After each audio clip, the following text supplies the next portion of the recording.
Welcome to Tips for Human Resilience. While our regular podcast covers topics related to cyber and human resilience, our Tips for Human Resilience is focused on helping leaders in the workforce help their organizations.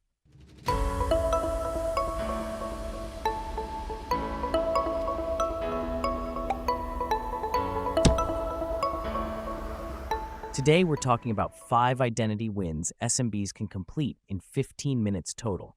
Not to perfect identity, but to immediately reduce risk in the places attackers exploit most.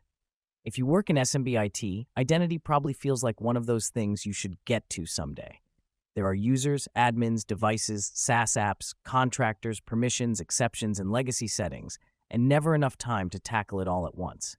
Meanwhile, attackers have learned that they don't need to bypass security controls if they can simply sign in. Add in constant phishing attempts, admin privileges that quietly accumulate over time, and third-party apps that retain long-lived access, and identity risk grows even when nothing obvious is broken. That's why today's focus isn't an identity overhaul. It's a 15-minute identity hygiene reset. 5 small actions that together reduce blast radius, improve visibility, and make stolen credentials far less valuable. Let's break down what that actually looks like. At a practical level, most identity-driven attacks succeed for the same reasons. Accounts have more privilege than they should. Devices are trusted too easily. Sensitive access lasts far longer than necessary. Authentication methods can be tricked, and app access is rarely reviewed after it's granted. Each of those problems can be meaningfully improved in just a few minutes. Now, here's why this matters right now. Most modern breaches start with valid credentials. When that happens, the difference between a small incident and a major disruption often comes down to how much access exists by default. The goal of these 5 wins isn't to stop every attack, it's to limit what happens after the first login. So if you have 15 uninterrupted minutes this week, here's how to spend them. First, take a quick look at who has admin roles and remove anything obviously unnecessary. You don't need a perfect audit. Just focus on high-impact roles and ask one simple question. Does this access still make sense today? Removing even one stale admin account immediately reduces risk. Second, tighten access from unmanaged or unhealthy devices. If your identity platform allows it, require basic device trust, like supported operating systems or encryption, before allowing access to core apps. This takes just a few clicks and prevents stolen credentials from being used freely from unknown devices. Third, put a time limit on sensitive access.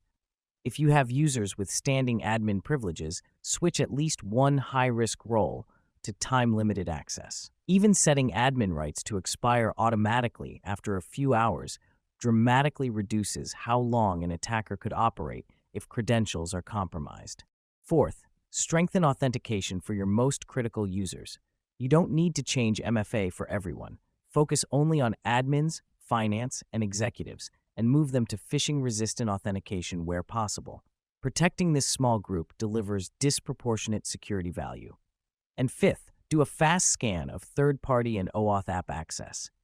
Look for apps you don't recognize, apps that aren't in use anymore, or apps with powerful permissions. Removing unused access closes down attack paths most organizations never see. These 5 steps won't make your identity environment perfect, and that's not the goal.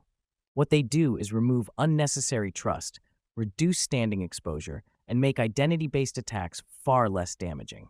Most importantly, they're achievable without a project plan, a budget cycle, or weeks of prep. Identity resilience isn't built through massive transformations. It's built through small, intentional improvements made consistently over time. And for SMB IT teams, spending 15 focused minutes on identity hygiene is one of the fastest ways to strengthen security with minimal disruption. We hope you all enjoyed our podcast today. Please subscribe to this podcast on whatever platform you're listening to. For more information, visit our website.